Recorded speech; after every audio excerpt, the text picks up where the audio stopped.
Hey, I'm Sam Manley here with Patriots on Point, and this is Presley Stutz. And we have our guest, Democratic Sheriff candidate, Paul Guy. Appreciate you being here, Paul. Well, thank you for inviting me. Well, I welcome to the appreciate it. program. It's a pleasure Thank to you. I have appreciate that. Appreciate it. Good to have Thank you you. here. Thanks, sir. Want to start off the program overnight. We had a little breaking news with the President and First Lady Yes. being testing positive for COVID-19. Our thoughts and prayers are with the President and the First Lady. So I'm sure there'll be more to come with that situation. Right. Within the next 10 or 14 days. Yeah. Sort of changes the political landscape a little bit. It's going to make it a little tense. It definitely will. Yeah. But we'll get into that and cover that here in a little while. Yes, sir, Sam. And so what we're doing today is we're focusing on the sheriff's race that's coming up on November 3rd, too. Everybody thinks about a presidential race, but here in Greenville County, we do have a sheriff's race. The Democrat candidate, Paul Guy, is with us right now, and we'll be interviewing Hobart Lewis, the sheriff, a little bit later. And so at this time, this is a public service to all of our friends here in Greenville County. So Sam, why don't you go ahead and get it started off, and we'll have some questions and some conversation with Paul. Sounds good. And, Appreciate you being here, Paul. I appreciate How's you the inviting campaign me. trail been going? It's a little rough, but A little rough. Yeah, we keep Greenville, on. hey, Greenville County is a big area to cover when you run for sheriff, and I know from experience that it takes a lot to cover everything in a short amount of time. You're right about that. It takes a lot of effort and energy, but you have to be up to the task. And Yeah. I think I'm up to the task. That's good. That's good. Give us a little history about yourself. Give us a little Well- background about your law enforcement career and where you come from, and so the people that don't know you Right. will get to know you. Right. I'm an Appalachian boy from Kentucky, and I attended Berea College. That's a small liberal arts school in Berea, Kentucky. And in 1980, Sheriff Johnny Mike Brown wanted to diversify the sheriff's office, so he recruited 4 Afro-American males with college degrees. He was specific that we had to have college degrees. So in 1980, I began my career with the Greenville County Sheriff's Office, and it lasted from 1980 to 2000. In that time, I was head of special operations, vice and narcotics. I'd say 80% of my time was in vice and narcotics. It's been a tremendous opportunity to work for the sheriff's office, and when you look at the sheriff's office over a 30-year period, since 2000, from 1980 to 2000, people have to realize that the Greenville County Sheriff's Office was one of the top law enforcement agencies in the Southeast. We had agencies from Georgia, Florida, would come to the Sheriff's Office and attempt to understand how effective the Sheriff's Office was. When we led in areas that was uncharted. Okay, the intensity of CID as criminal investigations, murder cases, and especially when it came to vice and narcotics or drug cases, Greenville County Sheriff's Office seized the largest mass land in a drug investigation. We was able to specialize in assets and forfeiture, which I was lead investigator in that area. So I understand the history of the Greenville County Sheriff's Office and where we were then and where we are now. I believe that in the last 30 years, we have slipped so much in the area of professionalism. Because when I started, the premium was on self-accountability and accountability within the sheriff's office. Strict standards, I tell people all the time, when you want to look at law enforcement today, you can look at law enforcement, our uniforms. When you look at the highway patrol, they are still the most well-dressed and well-organized police agency in the state of South Carolina. Okay, and it starts with the very simple task of what you wear and how you wear it. It's the perception of law enforcement, and most of the time when there is a disconnect between law enforcement and citizens, it goes right back to the issue of accountability. It goes right back as to how do we project ourselves as a law enforcement agency. You know, Okay. and one thing is we have to make sure that when we talk about, especially the sheriff's office, okay, you have to talk about that Greenville County Sheriff's Office is the largest agency, police agency in the state of South Carolina. So when you talk about being the top dog, if you want to be the top dog, that means you should lead in training. You should lead with integrity. You should be transparent, and you should be accountable. Because why? Every single agency across the state of South Carolina is going to look at the Greenville County Sheriff's Office and how we are performing. So that's most important to me. Okay, Paul. So you said from 1980 to 2000. So you had a 20-year career with the Right, Greenville yes, County sir. Sheriff's Office. Have you been in law enforcement since 2000? No, but I tell you The what. last 20 years. Last 20 years. So, and I don't mind telling you. So when I was dismissed by the sheriff, and I decided Which then- sheriff was that? Sheriff Brown. Sheriff Brown, okay. Right. So so basically he fired me. Okay, but we still became on good terms. Okay, and the reason he fired me was simply That was my next question. What was what was his reason? yeah. So the reason he fired me, it really came down to a philosophical differences, right? Because I've been in Vice a long time, okay? Right. And Sheriff Brown spent over $100,000 in investing in me, right? Right. People don't realize that I went to every single training and the amount of certificates I have, right? Right. But along the way, our philosophical differences became so permanent is that I did not accept military-style policing. Right. Today, you're gonna hear me talk about intelligence-style policing. Okay? And so we kept bumping heads with. Well, that's a good segue. So help us understand, for the audience out here, what the difference is between military-style policing and intelligence-style policing. Right. Let us understand. Okay, so military-style policing is based on driven incidents today. For example, you're driven based on in-progress calls. Okay, you're driven in maintaining a order that is you have to comply. It's a compliance mechanism. Okay, and we demonstrate that when on the latest shooting that Greenville County was involved with Michael Culbertson, right? Right. And the first thing the sheriff officer said, he wasn't in compliance. Okay. Yeah. On the intelligence model, we're going to take this case. On the intelligence model, right? The intelligence model would have, instead of a 12-hour operation, Right. it would have been a operation that relied on data, it relied on information, current information, fed into an intelligence base, and says, okay, what are the parameters? Who do we talk to? How can we get Michael Culbertson out of the woods without killing him? Right. Okay, look at the element. So we would have gone into Long Forest Drive, talked to everyone, neighbors and so forth, and we would have drawn a conclusion is that the best method to get this guy out of the woods based on the offense was a traffic violation. First of all, with intelligence-led police, we wouldn't use that many manpower or resources.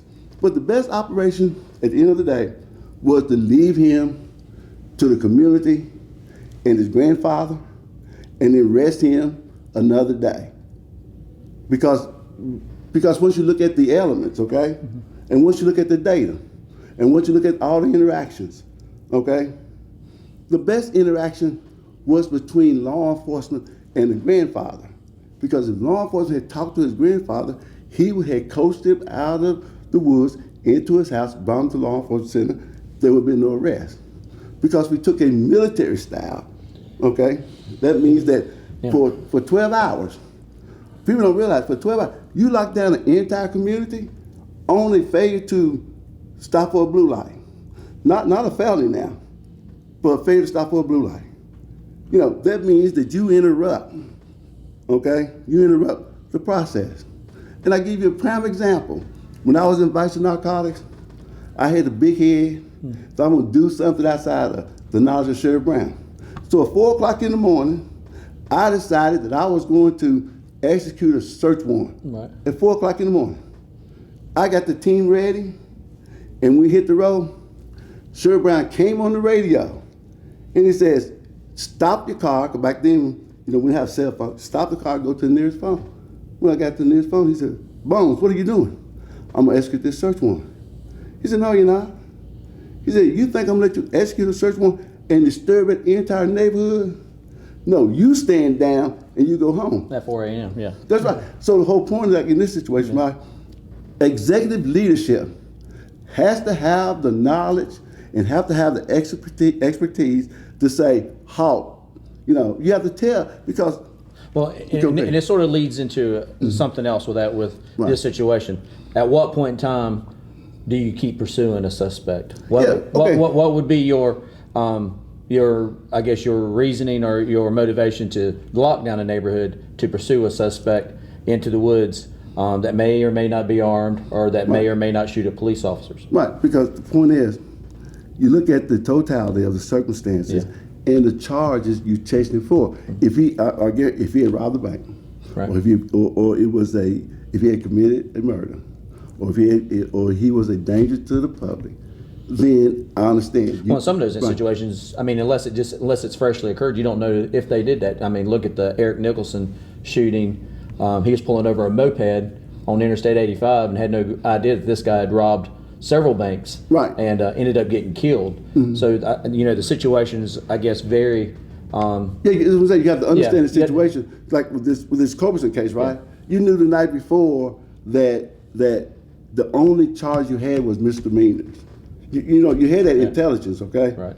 So I wouldn't have pursued him to that level, okay? If there's a murder suspect, armed robbery, a clear danger to the public, yes, you lock it down. Yeah. And yes, you use certain tactics that is designed to make an arrest. Not designed to kill someone, but designed to make an arrest. Well, but I don't think you're going to fault the officers at all. I mean, they came out of the vans, and the first thing he did was pull his gun as he started running. And at that point, you cannot fault an officer when a gun's been pulled on him. Well, see, okay, when you look at that situation, right? Mm-hmm. So if I'm running away from you, and I pull that gun up, okay, and I'm still running, but if I stop and pivot and point, we're gonna shoot. Yeah. Law enforcement gonna shoot, right? One thing that law enforcement. I understand that. Right. But if he's running into the woods with a gun, at that point in time, is he still a misdemeanor, or is he becoming a danger to the neighborhood? Because now we know he's armed. Mm-hmm. He's running into the woods. He's a desperate situation. Yeah. No. So, okay. See. Okay. So, fellas, I'm gonna teach you something right quick, right? Okay. Which the sheriff has not said this, okay? Yeah. But we know. He wasn't running. He was chasing after the girlfriend's car that the sheriff has used her as the bait to lure him out of the woods. So the primary reason he came out of the woods was to get in the car with his girlfriend, who had a deputy in the car with her, right? So when he came to the car, the deputy said, speed off. So when he speed off, he's not fleeing the police.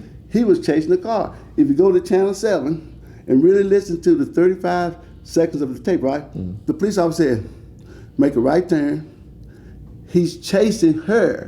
You see, that was the most important thing. He's chasing her. Now, I'm telling you this. Any law enforcement, my officers, when I become the sheriff, is this.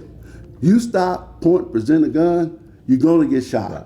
Period. If you run away, we've been taught time and time again, you never shoot a felon, even a felony, in the back, okay? You never shoot them in the back. Okay? But Paul, I mean, there was a case in Atlanta where the young man was running from the police, and he was pointing his gun away from him as he was running. Right. And so, and the odds are that he's going to hit somebody, but there's always that chance that you're going to get killed. Yes, sir. Yeah, and so we've talked about this quite a bit, and our time is a little bit limited. Okay, yeah. So let's move on. Let's move on. Yes, sir. And if we can, right. I'd like to just get your position because our sheriff and the chief of police of downtown Greenville and the entire Greenville County City Council, they've been dealing with the whole BLM,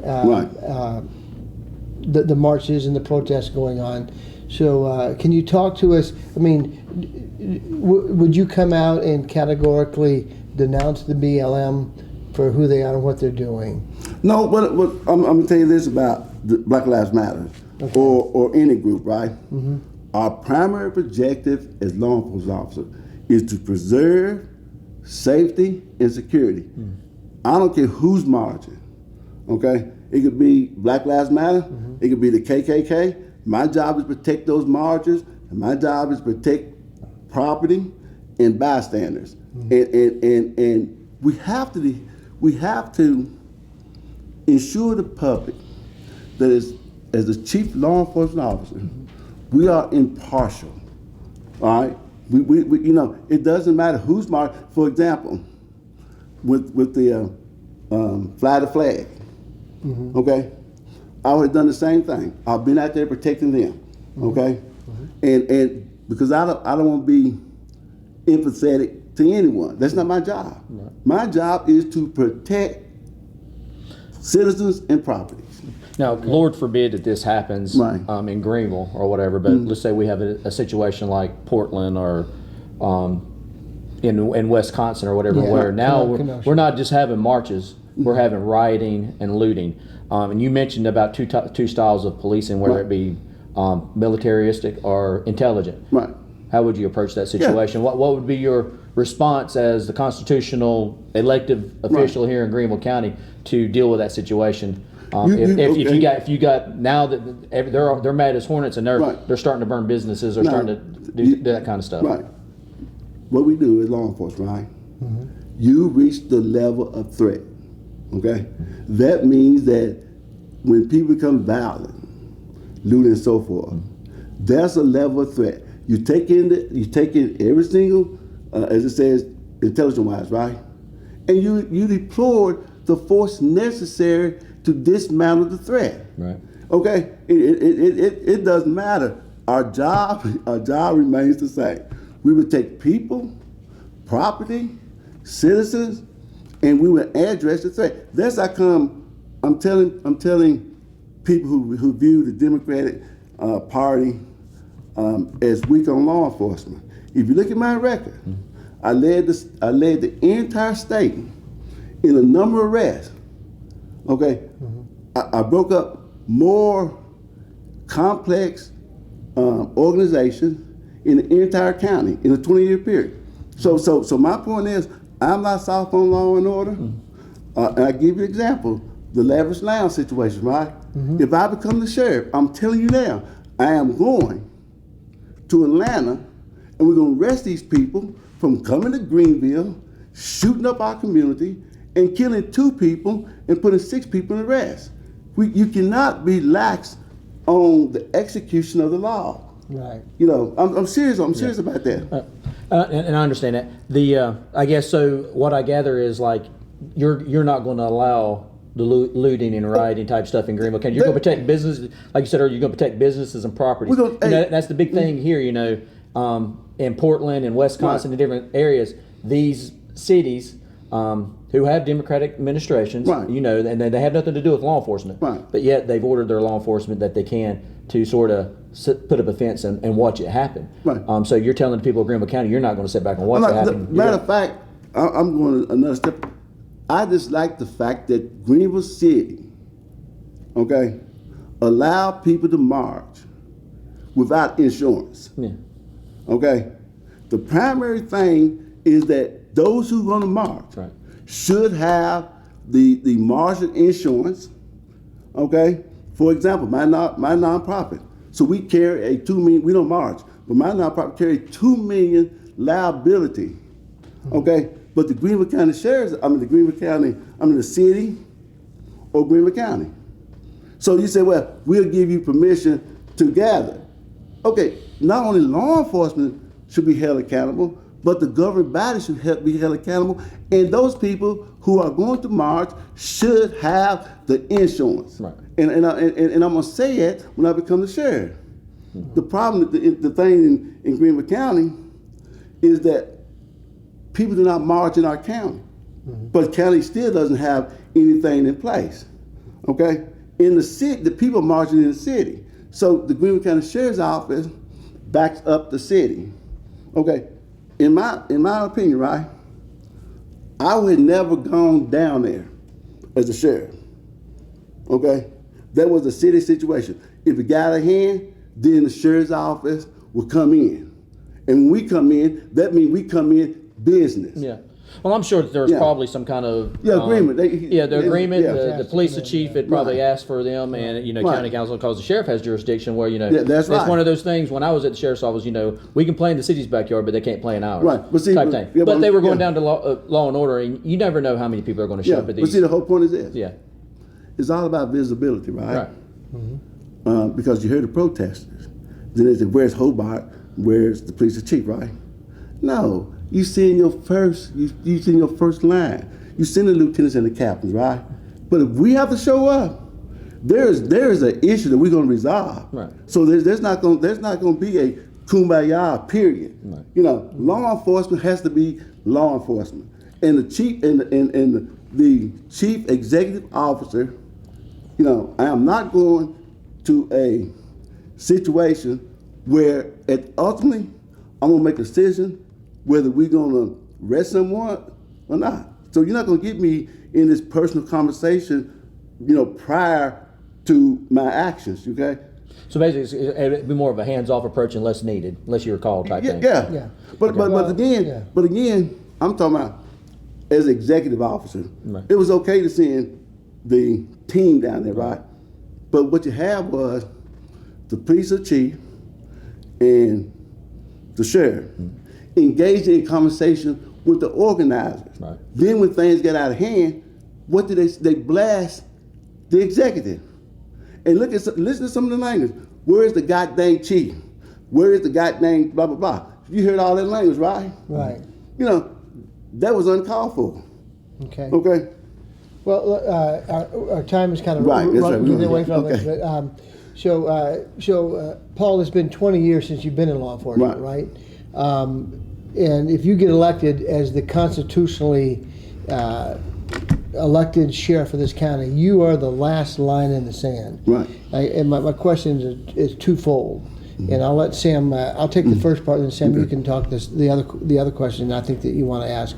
But will you have to go back and take any remedial training and certifications to get up to speed? Because policing obviously has changed in the last 20 years. And so are you currently certified to even be the chief? Yeah, I'm certified to be the sheriff. Yeah. Okay. Excuse me, I meant the sheriff. Yeah. I apologize. Okay. I misspoke. But this what I want people to understand this. In my absence the last 17 years, I am the only candidate, and I'm talking about the candidates ran in the primary, right? That have cultivated a public safety platform. Not one sheriff. I have more experience, knowledge, expertise in the area of public safety. No one look at our resume, right? Or go to our website. Go ahead. Here's your time to put your plug in. So look. What's your website? PaulGuyForSheriff.com. PaulGuyForSheriff.com. Okay. All right, go to our website. You can see this. Juvenile intervention.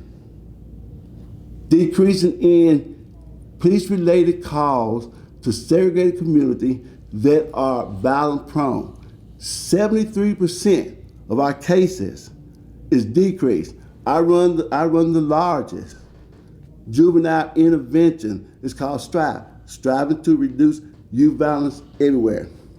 We created the #1 focus of crime with drug dealing is apartment complexes.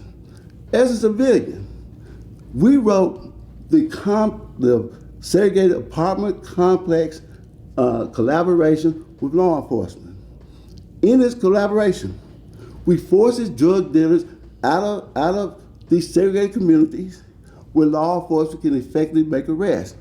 When you look at the nonprofit collaborative, so we said to you all, we're going to reduce juvenile crime.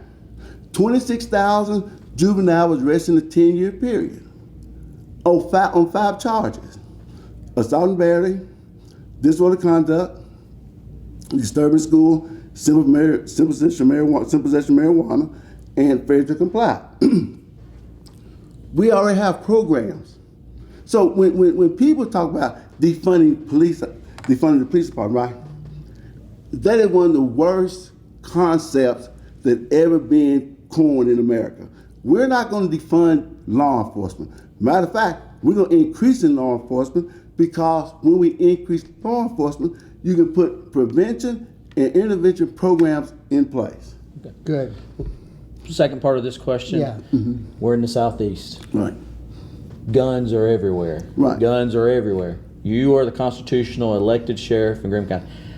We talked about earlier when we first started about Right. the president and the first lady contracting COVID, and so let's just say November 4th we have a new president, Biden and Harris. Come January 21st, an executive order is issued. We want law enforcement to go confiscate assault rifles, which anything that's used as a weapon is an assault weapon. So I don't even like the term assault rifle. Right. We'll say AR-15s, or in Joe Biden's words, the AR-14. But you're given that executive order. It's signed by them, and they send it down. What is your course of action? Do you enforce it, or do you tell them to go fly a kite? No, that's the same thing about these red flags that the Republican Party kept harping on before, right? The Greenville County Sheriff's Office is a constitutional office. Okay, that means that we enforce the laws that is passed by the General Assembly. Okay, and the General Assembly put these laws in effect. Like a red flag law. Yeah, you enforce the law because you are a constitutional body. There is no ifs and buts about it. You do what the law informs you to do. But is it your job to enforce constitutional law? Because believe it or not, there are some laws that are unconstitutional that we have on the books. Right. So is it your job to enforce constitutional law, or whatever laws that are presented by the General Assembly? No, but if the law has been passed, Yeah. it is constitutional. No, it does. I'd have to disagree with that. I'd have to disagree with that, because the United States Constitution, there's different laws, red flag laws being one. Okay, what I'm saying is, the state of South Carolina, Yeah. okay, when they pass a law, okay, then because the sheriff's office is a constitutional office, you enforce that law. But you're on the federal level, right? Yeah. You leave it to the federal ATF. Yeah. You leave it to them. Well, we know there's not enough ATF that's going to go around so they're going to rely on sheriff's offices. Right. So when it comes down to that, like I said, an executive order, there's a lot of executive orders that have been signed that are unconstitutional. Right. There's a lot of laws that's been passed in the General Assembly down in Columbia that are not constitutional, but they were passed. So we have to rely on the senators and the legislators down in Columbia to do their job, but sometimes they don't do their job. That's right. Sometimes, they pass a red flag law saying, hey, your neighbor can say that you're crazy, and the sheriff has the right to come get your gun without due process. Look, but then you throw it right back into the court. Yeah. Okay? Because if the General Assembly, I'm telling you this, if the General Assembly of the state of South Carolina passed a red flag law, the sheriff's office is constitutionally bound to enforce the law, whether I like it or not. Okay? But the point is, what level and what priorities are you going to give to the law? You know, that's the distinction between, for example, the sheriff in Lawrence County, right? He may be gun ho. A sheriff in Greenwood would say, I'm only going to do it when I am forced to do it or I have a complaint. See, that's the difference. You know, and that's how come you have to be clear when the sheriff says, like I've listened to the Republican primaries, right? And they say, well, we're going to do this, we're going to do this. No, you're going to do what the Constitution tell you to do. Well, but Paul, I would say the Constitution says in the Second Amendment that the right to keep and bear arms shall not be infringed. Right. Period. So that's what I try to explain to law enforcement officers, right? Listen, don't get too entangled with the law, okay?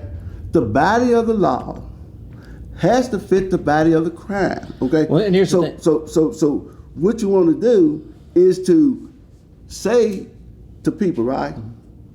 Here's a law. Okay. I am bound to enforce it. What level are you going to enforce it?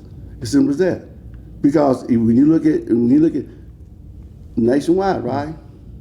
You got sheriffs in Arizona, Colorado, all those people, right?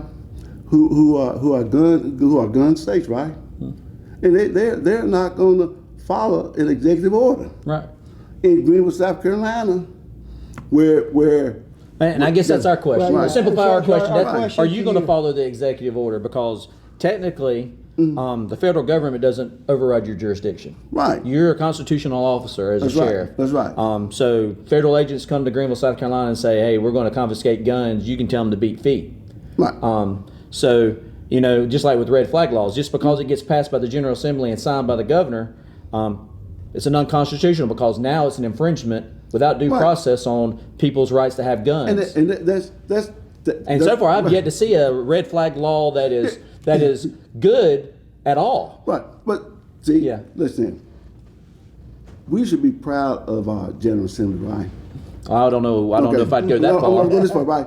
Because not a red flag law even made it to a committee or out of committee. Yeah, but on the same token, the General Assembly has sat on their hind end and hasn't stopped the governor from passing or extending unconstitutional executive orders. So their laziness is not something that I admire or that I'm going to champion. They haven't passed one. Is it due because they believe that they shouldn't pass one, or is it just because they're too lazy to go and pass one? No, they're not going to. Look, a red flag law, and I'm telling you this. Because I know there's a push for red flag laws. It's not going to be. Look, you know why? Lindsey Graham was even for red flag laws. And, right, but in the state of South Carolina, one of the most powerful lobbyists in the state of South Carolina is the Sheriff Association, right? It's not going to come out of committee. They're not going to be passed. That organization is just too powerful. Well, and you say something here. So I just to make sure we're clear, and our time is up.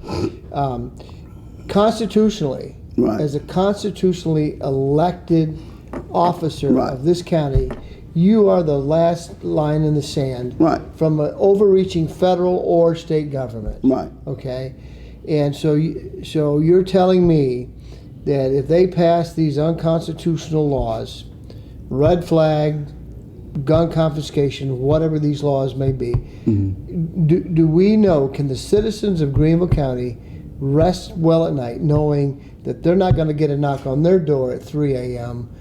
with somebody coming wanting to take their guns? Wanting to see what guns they got. Are you going to protect? Listen, we're going to protect citizens, that are legally having guns. Okay, the issue for this,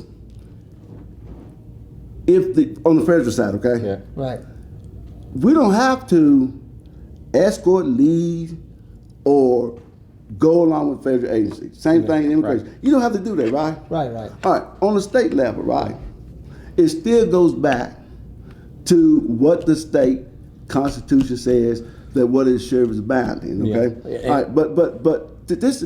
What I'm trying to tell people is this. I would tell people this. Those who use and engage in trafficking illegal guns, I'm not worrying about you having a gun and you're a lawful citizen. What I'm worried about is the amount of guns being trafficked in Greenville County. I'm at odds with the solicitor, okay? If you have a gun, you use that gun, right? We put you in jail for the gun. We do not. That's where the intelligence model come in. We do not track that gun from the ownership and how that gun got in your hands to shoot. Right. Those secondary and third person involved in that trafficking gun, they need to be charged. And I'm telling you this: when I become the sheriff, you involved in a killing and you use a gun, it is going to be a thorough investigation on how you got the gun, and if someone sold you the gun, we're going to charge that person. Right. If you stole the gun, we're going to charge you with that. Okay, I am going to be in the bed with ATF in tracking down these illegal guns. Right. Y'all realize in the last 19 months, over 23 people being killed under the age of 25 with illegal guns. Here in Greenville County. In Greenville County. Yeah. So we have to, back to the lavish lounge, right? You think we're gonna allow people from Georgia to bring guns in this community, use those guns, and go back to Georgia if we're not gonna pursue? We are gonna pursue these people for bringing guns into Greenville County. Just, I guess, closing, going back, and I just want to really put a period on this part. You'd made reference to ATF or the federal government coming in to get guns or whatever, and you made the comment about not participating if they were going to do that. If the president, whoever it may be at that time, issues that executive order and says, "Go get these guns," and let's say it's the ATF or FBI or whoever. Now it's one thing to say, "I'm not going to participate." Right? Are you going to stop them? No. Well, my point is. Are you what you're saying is? Yeah. Are we going to aid and bear them? Are we going to aid? Are you going to aid ATF in taking guns? No, but yet you're a constitutional officer here. Are you going to stand up and stop at the ATF, which you have the authority to do? Or are you going to stand up and stop the FBI, which you have the authority to do? If they're let's say we don't need your help, we're going to come get the guns anyway. Yeah. As a sheriff's office, are you going to say, "Hey, listen, I'm not going to take your guns"? Going to meet them at the county line and say, "Go home, boys." Yeah. Or how? Okay. That is a hypothetical situation. Right? They're all, okay, but the whole point but is doing this. with our current political climate, anything can come true. Yeah, I'm telling you this. Look at 2020. I'm gonna take the same attitude. Yeah. When we're talking about illegal immigrants, right? Right. Okay, that's a federal issue. Yeah. You think I'm gonna stop every single immigrant in town and say, can I see your green card? No, I'm not. Yeah. Because we have more pertinent things to worry about. Yeah. I have to worry about in progress crime. I have to worry about illegal guns being used. Okay. Right. So when the situation presents itself, then I guarantee you this: constitutionally, I'm gonna question their authority to be here and look at the probable cause. Yeah. You gotta look at it doesn't matter if John Doe has a gun. ATF says, well, we know he had a gun. So my question is, what's your probable cause? Let me see the search warrant. Let me see ABCD, right? Then I'll make a determination if that search warrant is valid. Right. Okay? But because no one is coming in any houses in Greenville County on a federal search warrant, and we don't and you ask us to participate, you don't think I'm gonna look at the T and the I and the dots and so forth? Oh, yeah. That's what we're supposed to do. Yeah. I agree. Well, Paul, hey, thank you so much for being here today. Everybody, this is Paul Guy. He's candidate for the Democrat candidate for sheriff, Greenville County. Today's October the 2nd. If you're not registered to vote, you got till tomorrow. So by the time you see this, it's going to be too late to get registered to vote. We've got an important race between Paul Guy and Hobart Lewis, and we just want to encourage everybody to get out and vote. Thank you so much for being with us, and in our next interview, we'll be interviewing Sheriff Hobart Lewis. Thank you. Thank you. I appreciate it. Thanks a lot. Thank you. Okay. Paul? All right.